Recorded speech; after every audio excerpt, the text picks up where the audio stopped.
and we're going to start off with, I am, of course, John McLean. I'm the National Training Manager for Armscor and Rock Island Armory. Thank you guys so much for taking the time to sit down and enjoy the beginning, even though we're 3 months in, of 2024, and the products that Armscor and Rock Island Armory will be releasing or have released throughout the year. So, like I said, this is, I just wanted to let everyone be able to understand the new products that we're launching. If you have any questions, we've got the chat going right now, so feel free to ask them. I will try to keep checking my eye over to the chat so I can answer any questions that you may have. And first off, we're going to start off with Open Action with John McLean. I mean, obviously, John McLean, this is the podcast that we have through the company, but know that it's really just a podcast where I'm talking to people that love guns. So it's not just going to be, only Armscor people or Armscor. I talk to everyone. Last season I had Julie Golub on from Team Smith & Wesson. I had Nils Jonassen on from Team Canik. I've had Rob Pincus, who's the owner of Vidi Arms. I even had a pro BMX rider by the name of Morgan Wade. He just won bronze in the X Games this past year. So just a lot of cool people. We talk about everything from guns to hunting to life and politics and all sorts of kind of fun stuff. So, you can see that on Spotify, Apple Podcasts, or anything like that where you like to listen. It's just Open Action with me, John McLean. And with that being said, let's jump over to some of the new products. So, I know that the big thing that everyone wants to talk about is the RIA 5.0E. I unfortunately don't have one here with me anymore. It is currently still being built before my competition season starts.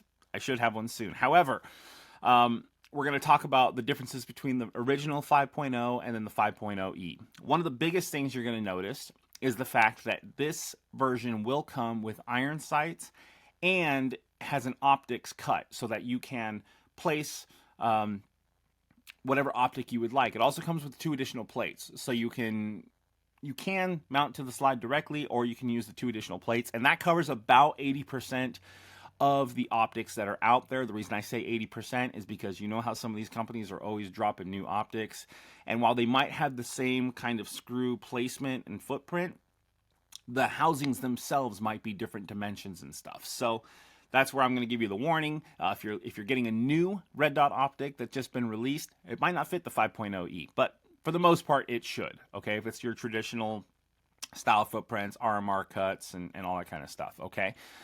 You'll notice that there's some extra slide serrations that are cut into the gun as well, more for not just aesthetics, but more so to give you a very positive place to be able to grab and manipulate that slide, since, as you know, the slide is not very tall. There's not a lot of material to grab there. So with those new slide serration cuts on the front end of the slide, it really, really makes it a lot easier to grab the slide and rack it if you need to do so. The other thing we're going to talk about is the fact that the price tag went up. Yes, it's $19.98 right now is the MSRP. They are shipping. This is also going to be available through distribution, so this is not going to be like the last iteration where we only did a limited runs with custom serial numbers. These ones are going out the door. Some of the changes that we were able to make in-house helped make this gun a lot easier to produce. Not to say the quality is worse. It's just that we found areas where we were constantly having to do work on the first iteration, and now we've incorporated that into the machine time to help cut down the production time. So we're going to be seeing I think it was an increase of about 200 to 300% on the production line for these firearms. So you should start seeing them a lot more readily available here coming up if you haven't already. $19.98, I know that seems like a steep price tag for Rock Island Armory, which it kind of is. I'm not going to lie. But you got to remember, this is the first product that we've launched that is completely and utterly made in the U.S. We use U.S.-made materials out of a U.S.-made factory, paid and manufactured by U.S. workers. Okay, so with that, there does come some cost. Please don't think that we're just making money over fist and trying to get greedy. The overhead has gone up for the production of this pistol. That's why we're seeing the increase in the price for the pistol. Okay, but note that every single piece of this firearm is being made, manufactured, and assembled here in the USA. So, we're very, very, very proud of that. And I think when you guys get a chance to get your hands on the product, you're going to understand why we're so proud of it. I personally have shot several iterations of this from the very first prototype all the way to the finished product. And I look forward to shooting that this year in competition. So what's the value proposition for the increased MSRP? Well, like I said, I mean, it's mostly just due to the fact that you got to understand the new factory that opened up in Cedar City. This is the project that they were kind of opened to produce. And when we opened up the factory, the first 5.0, we were only able to get so many out the door. And at the price point that we had it set at, we were not actually making money. We were barely, if sometimes not even breaking even. So the first price point was kind of a little bit out of just a little nervous to see what kind of what we were going to see from the reaction of the customer base about a pistol that was so different. It wasn't a 1911. It wasn't the STK Striker Fire. Like, it's got a new recoil system. It's when you introduce something new into the firearms world, it can either be welcomed with open arms or sometimes shunned with knives and pitchforks and all that kind of stuff. So there was a little bit of like kind of figuring out what we were going to do. And we also wanted to make sure the product was really, really good, which like I said, this iteration I've shot when they sent me one, they sent me 300 rounds to fire through it. I also ended up firing another 1,000 rounds through it, and it just shot absolutely beautifully. Just a very well put together pistol for what is a production pistol. It's not a fully customized. So yes, it is made in Cedar City, Utah. That was the question right there. Okay, so now on this slide, you'll also notice that we have 3 new STKs. Now, what you'll notice first is the STK 100 Ultra. The first thing to note about these is that the slides, barrels, and all that kind of stuff are all going to be in the Armor Lube finish. So that is a new proprietary, or not proprietary, it's a new lube. Instead of it being Parkerized as it historically has been, it's just a new kind of finish. Obviously, it's supposed to be the same kind of hardness as diamond surface. So it's supposed to just help increase the longevity of the finish, to help fight off things like rust and all, corrosion and all that kind of stuff. Okay, so that's the first thing to note about all STK pistols, is that it's going to have the Armor Lube finish on it. The STK 100 Ultra, we've made some changes from the original STK. You can kind of see in the silhouette, but we haven't released the full official line of it yet. It has kind of an integrated flared magwell on the bottom. The grip angle on the bottom of the gun, you'll notice, is a little bit flatter instead of it having that round hump like the Gen 3 Glocks did. It's still a clamshell design, but we also have a flat-faced trigger included in there. And then, of course, we've increased and worked on the availability of having plates available so that you can swap out whatever kind of optic you would like on that pistol. From there, we have the STK 150. So that is going to be a full-sized frame with a compact slide. So if we're talking about Glocks, we're talking about a 17 frame with a 19 slide. The cool thing about the 150 and the 200 is that these are going to be solid single-piece aluminum frames, not the clamshell design like the STK 100 and the 100 Ultra are going to be. These are going to be completely and utterly a single piece. Then we have the STK 200. That is going to be pretty much a G19 size, and I actually have one of those right here for you to see. There is going to be one thing that changes about this gun, and that is this little cutout here in the frame. We're changing that to being completely flush. But other than that, this is what we have. Obviously, you've got the ability to mount an optic to it, which I did. I've got a Vortex Defender CCW on this particular model. And I got to shoot that firearm at the range last week, and we ended up putting about 400 to 500 rounds through it. And we also took... I have a Glock 19 that was done over by Terran Tactical Innovations. It's the terminal list Glock setup. And I have a TLR 7A weapon light on it. And we took that out and we shot it side by side. So with the weapon light on the G19, and then with the STK 200, the all aluminum single piece frame, we actually found that this gun still shot just a little bit softer. I definitely think it was because of the weight of the frame. I also am a big fan of the flat face trigger personally. So if you're not, then sorry, I think you can swap that out, but personally, I really do like the flat face trigger. And then just the aggressiveness of the checkering on the back here and the grip panels. I mean, this gun just shot very, very well, and it did feel a little bit softer than the G19, even though it had a weapon light on the front end. Now, X300 or a TLR1 probably would change or make it even more of an even playing field, but either way, just a fantastic shooting pistol. The other thing you'll notice is that the sights here are actually considerably taller than your typical striker fired pistol, and that is so that you can have a true co-witnessed sight picture when you throw a red dot on this pistol, which you absolutely do. Not to mention, these sights are also night sights. They do come with tritium installed in them.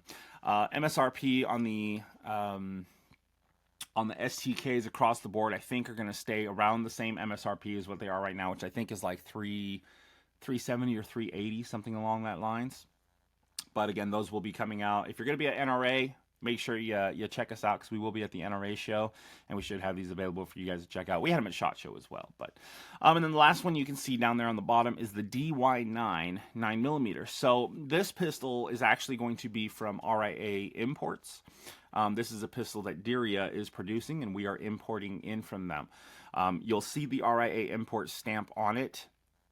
It will have the DY9 and then also the Diria name on it, just because ATF, for, you know, in all their majesty, glory, and knowledge, decided that they've made some rule changes, and even though we're importing it, we can't put our name on it. We have to have the original manufacturer's name stamped on it. So just know that when you see it, if it says Diria, we're importing it. It's with Rock Island Armory Imports. It's covered under our warranty, so nothing to be worried about with that. But just another fun, actually really sharp-looking pistol as well. Striker fired, and that one is going to MSRP for the price of $399. So you will be able to see those out, and they're going to come out in obviously different colors, because that's just the cool thing to do nowadays with striker fired pistols. But either way, I got to handle one at SHOT Show, and I mean it feels like a good gun. I haven't had a chance to shoot one, so only time will tell, right? Nice profile on the DY9. Yeah, I mean, it looks like a really fantastic gun. When I got to hold one in person, like, everything about it just screamed like, okay, yes, this was something that cosmetically someone really took a lot of time into designing and engineering the way it looks. Now we just got to see if it shoots as good as it looks, right? Because that's kind of what is more important. It looks good. If it looks good on camera and Instagram, that's one thing, but you know. Okay, so we're going to talk about the TM22 line. So this is our 22 long rifle line of firearms, and obviously we had the TM22 and then the TM22 Feather, which is the polymer version and more affordable version. However, we are actually launching two new versions, and you can see those right there on the bottom. We've got the TM22 Standard and the TM22 Lever Action. Note, all of these firearms will take the same magazine. So it's not going to be like, oh, you've got a polymer version, then you need a polymer mag, you've got a metal version. No.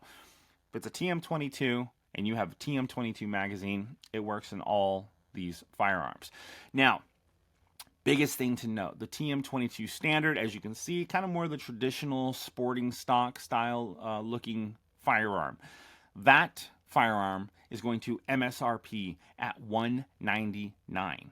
So that means you're probably going to find it street price for maybe around $150, right? Depending on maybe a Black Friday sale or something like that. You might even find it for sub 100. But just going to be a fantastic option for those that have little ones, that you want to get them a first rifle. You want to be able to start maybe firearm safety courses with them. You want to get them into hunting small game, squirrels and stuff like that. Or just taking them out to the range and plinking. And you also don't even have to be a kid to enjoy that, because I enjoy plinking with 22 all the time. So, yeah, $199 for the TM22 Standard is going to be your MSRP. And then the TM22 Lever Action. This one I had been discussing with them to make for quite some time. I'm super happy to see that they finally launched one out, and that one MSRP is going to be for $349. So again, two fantastic options for 22 long rifle. I mean, obviously with the popularity of things like Yellowstone and whatnot, I feel like the cowboy action world kind of got a little bit cooler. And one of the things I absolutely love about this TM22 the lever action, is that the buttstock is kind of built on the all generation line of shotguns as well. So you've got an adjustable cheek rise, and then on that back end you can kind of see there's like a little block looking piece before the butt pad. So that's a shim. And it'll come with, it should come with 2 additional ones, so 3 in total, where you can adjust the length of pull closer and further. So depending on how small the kid is, or the person that's shooting the rifle versus how big they are, you can literally make the gun different as far as the length of pull goes and stuff like that. So it's a gun that can grow with your kid. If you buy it for them as their very first rifle, then as they become a teenager, you just add more and more shims. They're not going to outgrow the gun, okay? And then, of course, we've got that added feature on the front of the rear sight there that there's a little bit of pick rail. So even easier to help teach a child how to shoot is to be able to throw a red dot on there, have them look down the tube and say, hey, just go ahead and put that red dot in the middle of the target and squeeze the trigger, and you're going to hear it go ting. Are any of these TM22s threaded? Yes. So I'm not sure about the TM22 standard. I will have to get back to you on that. Other than that, the other 3 are absolutely standard threaded 1/2x28. So if you've got a suppressor, which I do now, I've had it for a while now, but man, I tell you what, I wish I'd gotten them sooner, right? If you've got a suppressor, then you can absolutely just throw it on the end of these firearms. Like I said, I'm not sure about the TM22 standard. I'll have to get back to you. So stay tuned for another episode, and I'll be able to answer that question. Or if you'd like, you can also shoot me an email. If you're watching this video at a later time, so obviously you can't ask me a question in the chat, feel free to email me. My email is johnmcclain@armscor.com. That's JOHNMCCLAIN @armscor.com. So Levi, thank you so much for the question. Shoot me an email with that question, and I'll try and get you an answer by the end of the day. Okay? Yeah, so those are some of the new products that we have launching. We are super excited for them. The standard and the lever action should be coming out here, I think later or beginning of next quarter, I think, is when they're planning on shipping. And then obviously the 5.0e has been launched and has been shipping, so keep your eyes out for that. Call your distributors, ask them for them. The more you guys demand it, then the more we're going to have to produce, which just helps us with justifying why we have so much production time lined aside for that particular model. But and then keep your eyes open for the STK 150, the STK 200. Like I said, I mean, this gun just was a fantastic shooter. Sincerely, I'm not saying that because I work for the company. I'm saying it because I literally shot it right next to another one. I mean, I love shooting my Glock 19. I absolutely love it, okay? That one's got a threaded barrel on it, and that's what I throw my suppressor on for that too. But I can tell you that as soon as I can get a threaded barrel, which is currently in development for the STK 200, then that's going to be the one that I love suppressing the most. This thing is a fantastic shooter. So when it comes out, make sure you get your hands on one, because I do think you really are going to enjoy it. With that being said, that's pretty much what I got so far for the new products right now. I want to thank you guys all for tuning in, and thank you for the great questions. Absolutely loved answering them for you. Again, if you have any questions maybe you think of at a later time, then feel free to email me at johnmcclain@armscor, ARMSCOR.com. I'll be more than happy to try and get you some answers for those. I am John McClain, the National Training Manager with Armscor and Rock Island Armory. Thank you guys so much for tuning in to Armscor U, and we will see you on the next one. Again, thank you everyone that tuned in and that's in the chat and chatting with me. I really do appreciate you guys taking the time. So I'll catch you on the next episode of Armscor U.